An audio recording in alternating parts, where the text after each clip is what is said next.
että taitaa olla aika eeppinen reissu tulossa. Olosuhteet vuoden aikaa vähän ihan tuohtuu. Hyvä. Eihän teitä niin tähän ajankohtaan paljon parempaa, mutta voi odottaa, jos tuolla aurinkoa pikkuinen näyttää. Niinpä.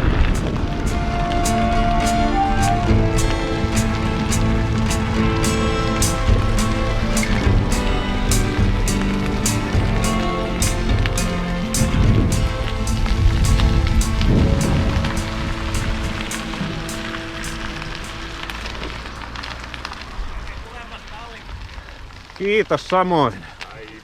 Aivan. Selvisit alkumatkan koettelemuksista. Hyvin. Se on oikein. Toivotatte enempää rengasrikkoja tuu matkan varrella. Onneksi mulla on työkaluja paljon matkan varrella. Joo. Tänään tosiaan meininki on seuraavanlainen, että meitä on tänään minä eli Tapio T sekä Jarno ja Juha. Me ollaan lähdössä pyöräretkelle Lööpparöön saarelle Sipooseen. Tämmöisellä porukalla, että ei muuta kuin tervetuloa kyytiin.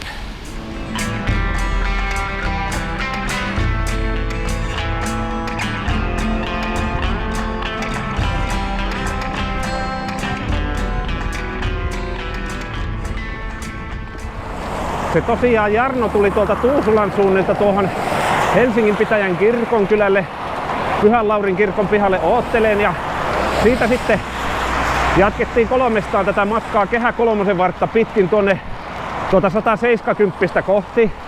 Tässä on reissu ensimmäinen nousu.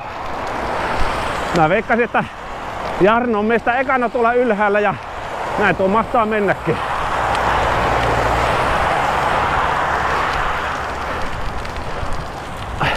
Kaverilla jalat pyörii niin ketterän näköisesti.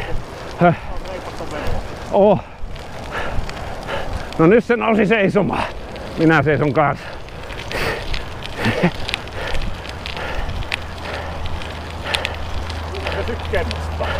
Kyllä. Kadensseissamme on vissi ero. Onko vielä 4 lehteä käytetty? Oho.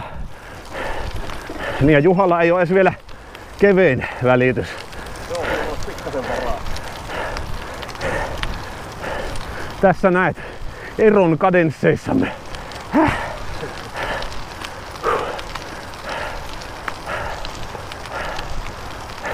Eka mäki kiivetty.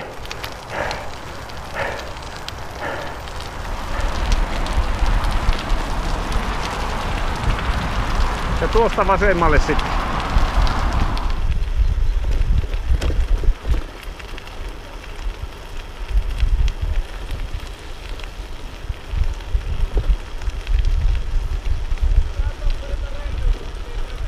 Kyllä on tuttua brevettireitistöämme.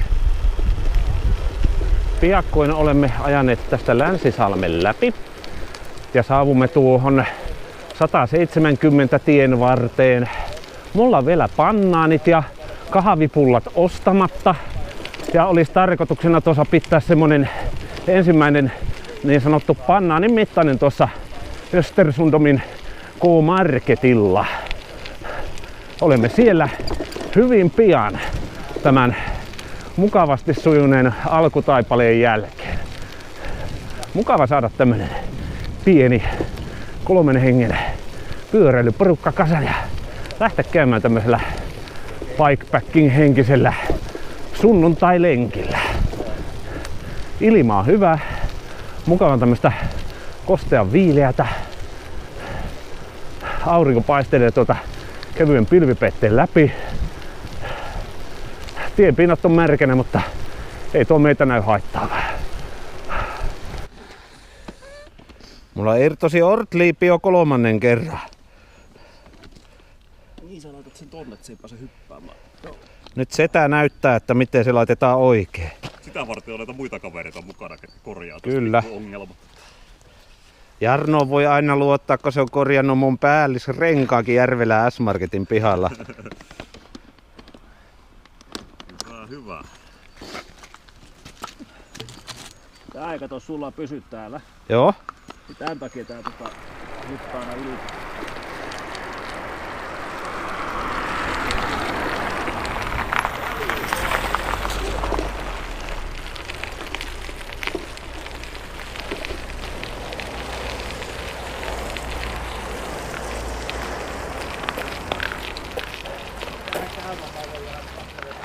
Me lähdetään Juhan kanssa kauppaan ja Jarno jää tähän koiraksi, niinkö?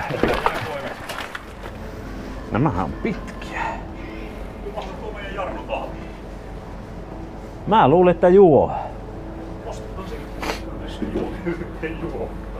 Sinä juot sitten.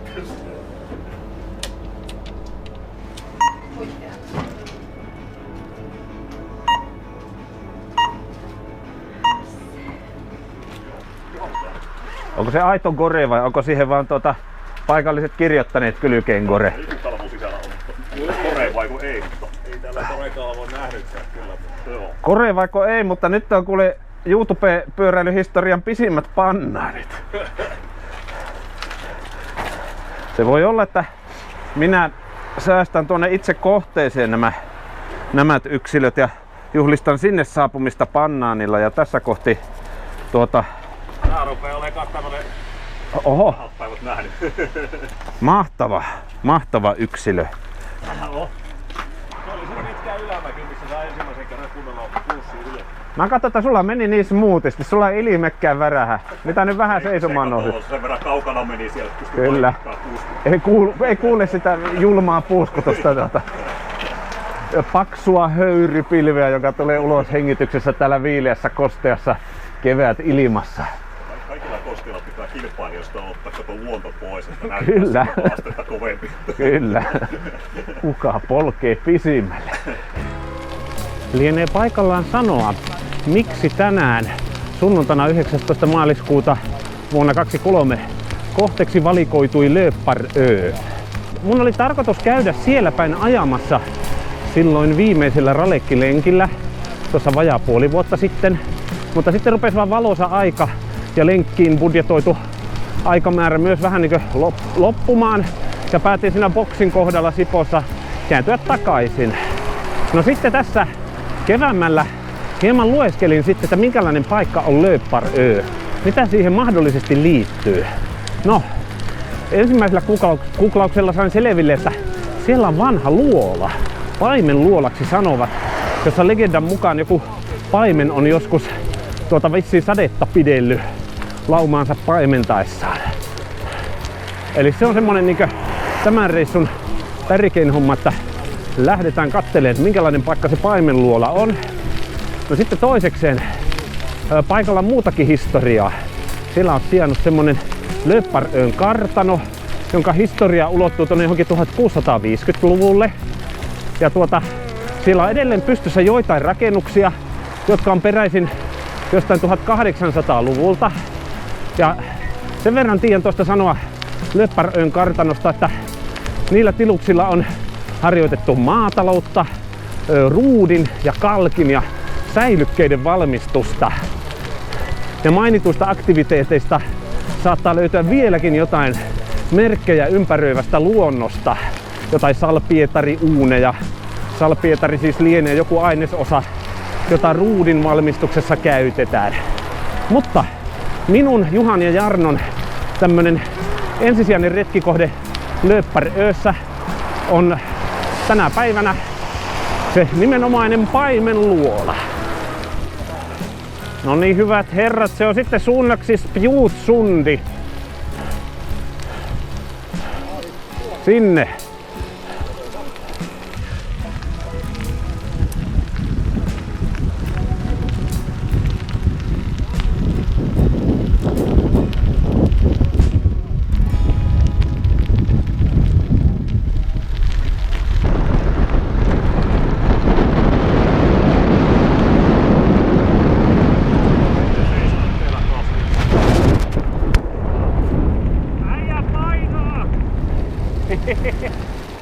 No niin, näin sitä painellaan merenrantaa kohti Spjutsundin tietä pitkin. Asfaltti on vähän röpeilöinen ja tie kuoppainen, mutta mikäs täällä? Paksumpi rengastus syö hyvin tien epätasaisuutta. Ei haittaa meitä. Tuntuu, että ihan oikea kalustovalinta sekä rengastus näihin olosuhteisiin tänne. Sen verran olen kohteesta lukassut, että tien pitäisi muuttua kapeammaksi aina tuonne Lööpparötä kohti mentäessä. Niin ehkä hyvä, että ihan maantieslikseillä ei vielä tälle reissulle lähtenyt. Spjutsundin tiellä tuntuu olevan tästä pientä nyppylää yksi toisensa perään. Välillä pieni kiipeily, sitten mukavat vauhdit alamäessä.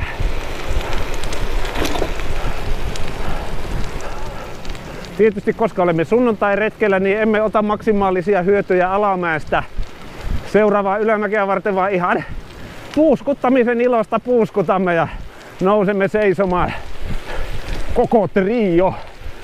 Kellä kramppaa ekana.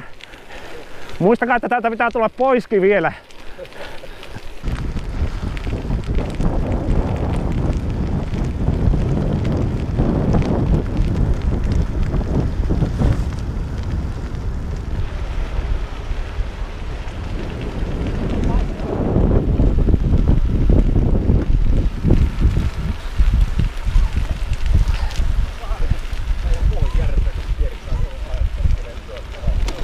Pitäisikö ottaa hei stoppia tähän johonkin ja vähän katsella maisemia? Joo. Vau! On kyllä.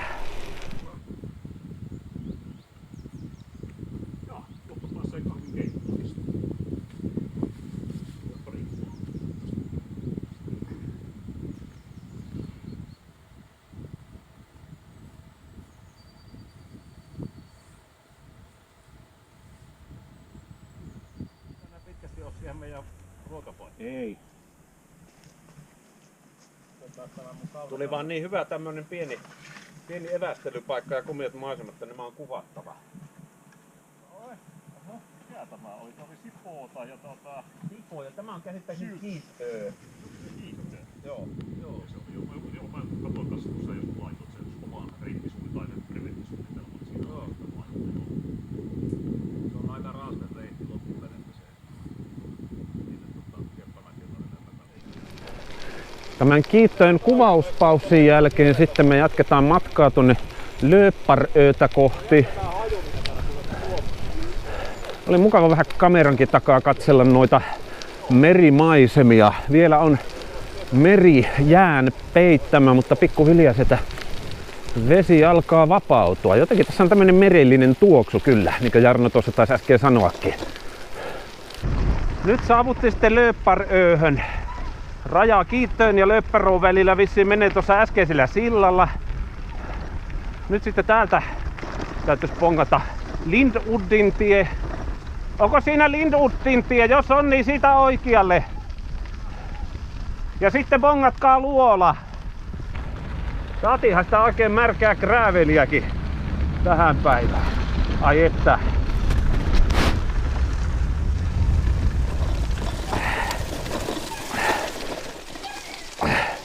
Voi vitsi! Herrat painelee edessä täysiä eteenpäin. Nyt alkaa kyllä todella tuntua siltä, että tätä todella täytyy tänään pyöräillä takaisin vielä. Tai täältä saa pyöräillä. Parasta ottaa asennetta nimenomaan saa pyöräillä. Mutta mistä me löydetään paimenluola? Sen pitäisi olla tämän Lindudin tien varressa. Ai että. Mulla aivan oikeesti loppuu jalat kesken. Ai kauhean. Nyt kramppasi ekaan kerran. Ja eihän ole niin mahdottoman kauas kerinytkään vielä. Jäävät odottamaan. Löytyykö luolaa? Jos se joku nähtävyys on, niin kanssa joku pikku kylttikin luulisi oleva. Niin, kyllä. Tässä. Joo. Tulee jonkun yksityisille maille pian. Vähän näyttää. Menee tuosta pihan läpi, menee sitten tulee takaisin tuohon. Joo. Se tulee koiraulukolta. Me voitais kysästä, mistä täältä löytyy luola. Jarno osaa korjata pyöriä ja mä osaan puhua ruotsia sen verran, että saatiin infoa, että 1 kilometri tätä tietä vielä eteenpäin ja sitten saavumme paimenluolalle. Ruotsin kieltä puhuva koira-ulkoiluttaja ymmärsi sen verran suomea, että kun minä aloin puhumaan luolasta, niin hän sanoi, että ruotsiksi he eivät kutsu sitä luolaksi. Se oli joku muu sana, jolle hän kuvaili. Jotakin Stora Stenar, suuria kiviä. Tämä tie on täynnä pieniä kiviä ja tänne uppoaa rengas. Ettei tämä vaan olisi muuten Lööppäröön kartano. Näyttäisikö siltä? No, Jarno ainakin veikkas tuossa, että tää on sitten kartta. Tämähän on kyllä vähän. Käynnistin kamerani juuri kun Jarno sai jotakin legendaarista sanottua. Oikein voimistat siinä videolla. Kyllä. Mä leikkaan sitä biisin. Joo.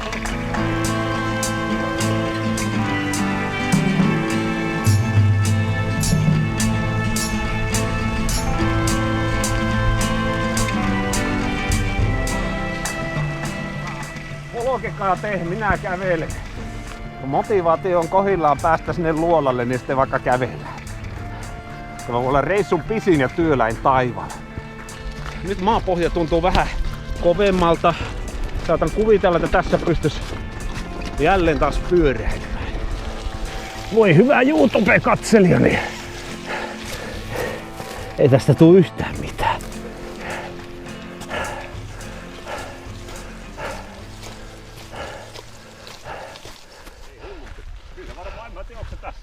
Tämä se täytyy olla. Niin, jälkiä täällä on vaikka kuinka paljon. Täti tiesi meille neuvoa. Tuolla varmaan sisäänkäyntiin.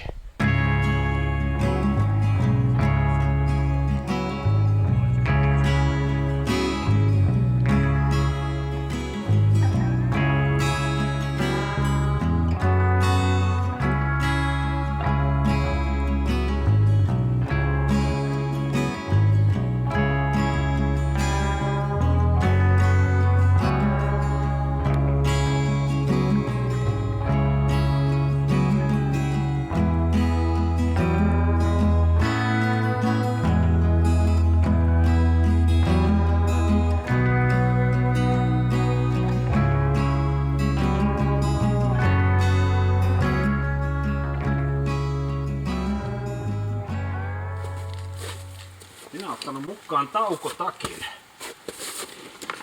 Mullakin on tuolla verran lämmin luo, mutta ei näitä tarvita. Kevyt pohkotakin otin kyllä. Oikein ekstra piponkin varannut mukaan.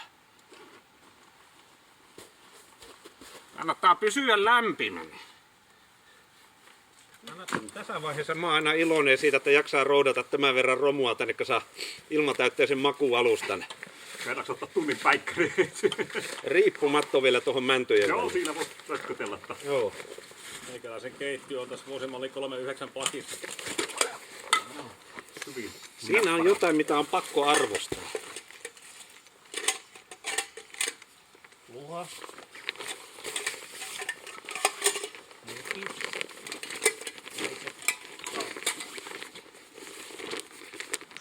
Tämä on aina jotenkin niin nautinnollista kaikki nämä romppeet levitellä tähän. On näissä aina oma etenkin sitten pääsee valmista tuotetta nauttimaan ja on se niinku semmoista tietynlaista vaihteluaktiviteettia, aika menee. On.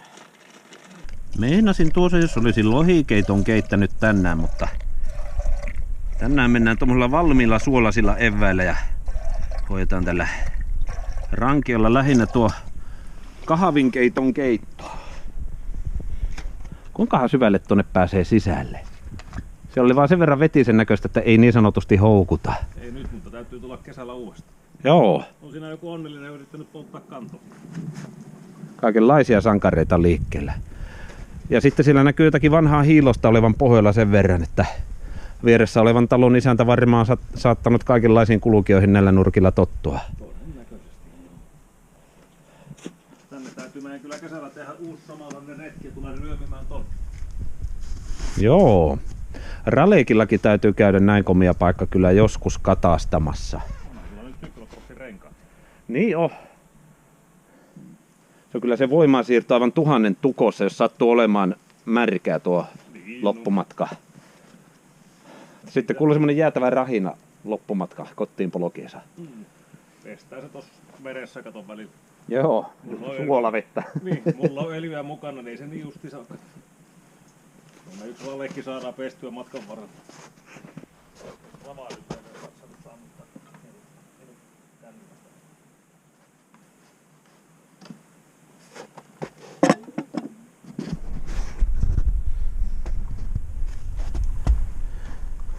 Se on sitten kunnon tervaa. Mä siis tuossa totesinkin, että tästä olisi varmaan 2 tämmöiseen kuksalliseen riittänyt ihan hyvin pikakahvijauhe, niin mä laitoin tähän yhteen kuksalliseen kaikki.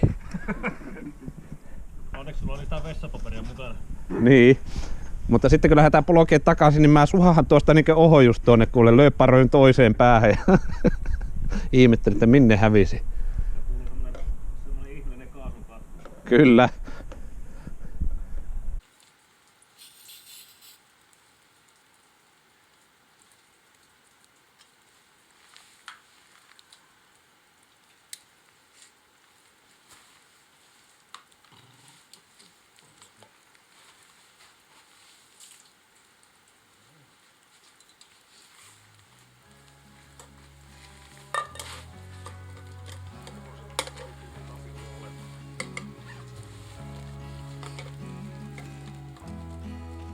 Syön bannaania ja kahtellaan kaikessa rauhassa tätä interiööriä.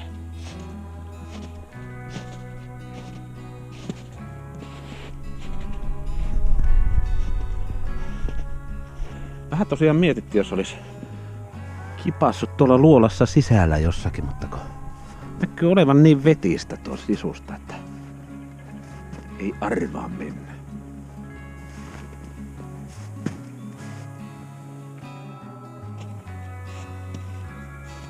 Kevättä tekee. Linnut laulelee. Tätä se on oikeastaan tämä pyöräilyharrastus brevettien lisäksi parhaimmillaan, kun lähdetään kavereiden kanssa sunnuntaina vähän poleksimaan, eikä ihan vähäkään. Ja käydään katsomassa jotakin tämmöistä ennalta valittua vaikuttavaa luonnon muodostelmaa.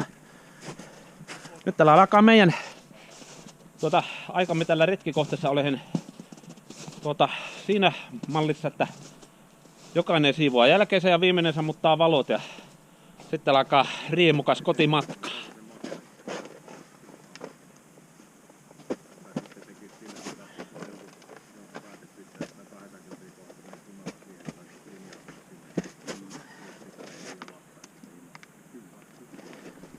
Leiripaikka on siistitty. Jos tänne jotain jälkiä jäi, niin ainakin jalanjälkiä. Joku isompi elukka tuosta oli muutaman metrin päästä tästä katsottuna painellut tuonne tielle päin. Katsottiin, onko sitä mennyt susi vai ahma. Jälkiä oli sen verran harvassa, että ei se kyllä susi ainakaan näitten herrojen mukaan ollut. Tuossa niitä nyt menee. Komiota jälkiä.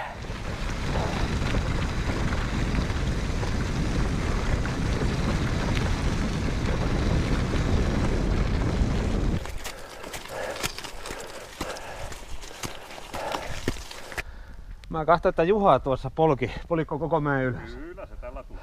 Kyllä se tolla tulee. Tuleehan se tälläkin, mutta mä ajattelin, että mä vähän kevennän itseäni tuon loppumatkan. Joo. Sulla on kuitenkin paras määrä kilsoja tälle päivälle. Niin. Ei muuta kuin jatketaan matkaa.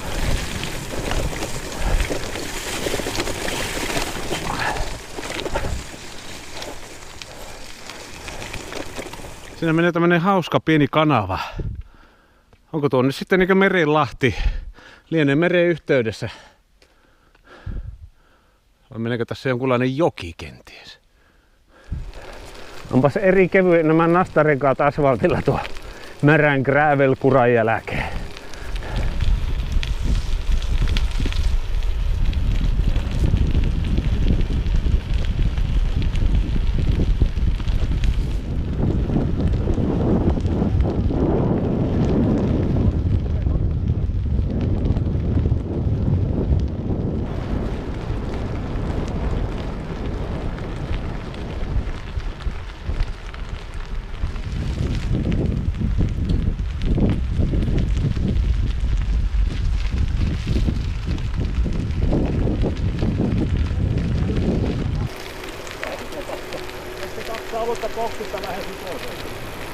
Joo, sitä boksin tien kautta niin pääset suorilta tietä.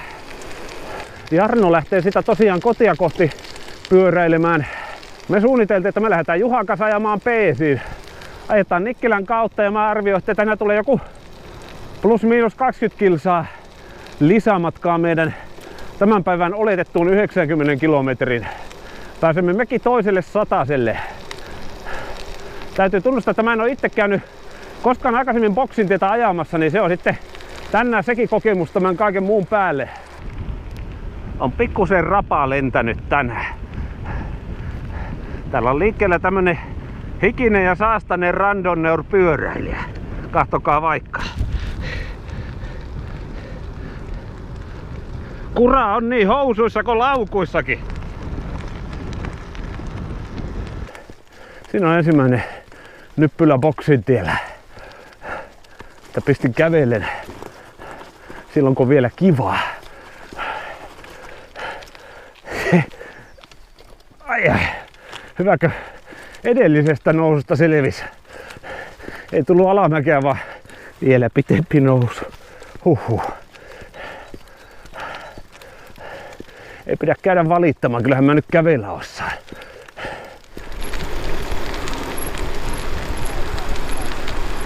No niin, semmonen oli boksintie.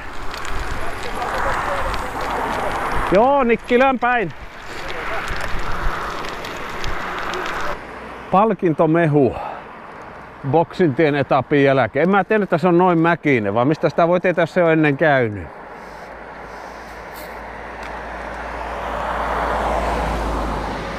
Mutta jos vähänkin mietityttää, että onko joku taivaalla mäki, niin se kannattaa lähteä selvittää Etulasta tuolla Sinkulalla. Kyllä.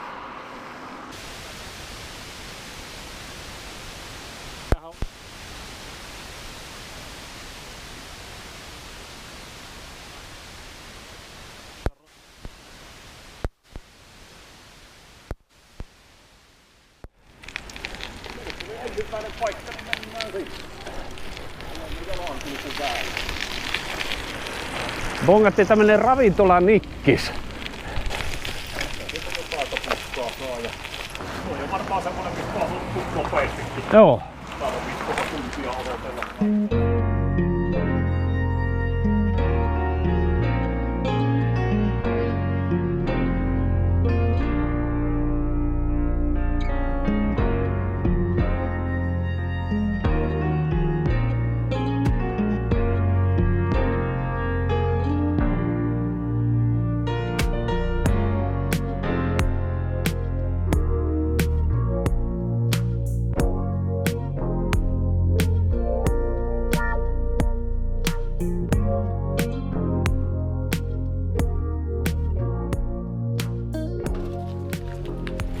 Pizzat ja kebabit vejettiin siellä. Meillä on 30 taival maaliin ja sitten mä harkoitin tuossa, että semmonen 105-110 kilometriä varmaan on semmonen aika luotettava määrä, mitä meille kilsoja tälle päivälle kertyy. Mutta eipä muuta kuin tien päälle taas.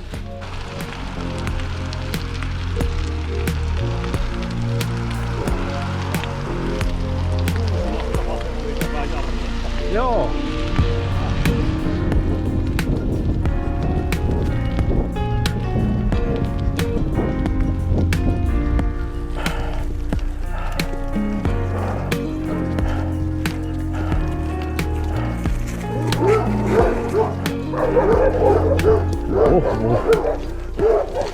Suunnilleen 110 kilometrin urakka on nyt takana päin. Saavutaan tässä Juhan kanssa Malmille. Tästä poljetaan tonne Pukimäkkeen ja siinä meidän maali sitten on. Siis jos voi päivään taas mahtua kaikenlaista hienoa ja hauskaa. Mukavasta ajoporukasta vaihteleviin olosuhteisiin ja hauskaan retkikohteeseen. Hyvään ruokaan ja juomaan. Voidaan sanoa, sitä kaikkea on saatu tähän päivään sisällytettyä. Taas ollaan niinku sillain yhtä pyöräilykokemusta rikkaampana. Tässä Action-kamerat laulanut tänä päivänä ja taltioinut näitä hetkiä sinulle, hyvä ystävä, jaettavaksi. Ja on taas aika kiittää sinua siitä, että sinä olet tämän videon kahtonut. Minä iloa ja rauhaa sinun päivääsi ja takkuu varmasti me nähdään taas seuraavalla kerralla. Jossakin joskus. Kiitos kun olit mukana. Heippa!